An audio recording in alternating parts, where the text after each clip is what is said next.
Hi guys, so it's already 11:15. Start na mi og baklay. Dito mi sa falls. Start na mi baklay padulong sa amo ang base.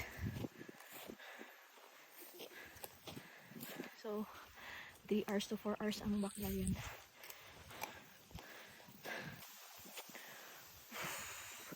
Init ugto kang tutok. Init. Possible mga kabot mga alas 2. Ana. Ikaw ako nagsabana diri di ay. Ngayon man kang nakakita ka rito kay Dolra, di ba?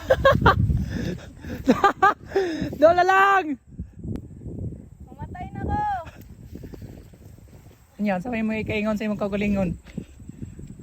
Ha? Ano na video di ka dai.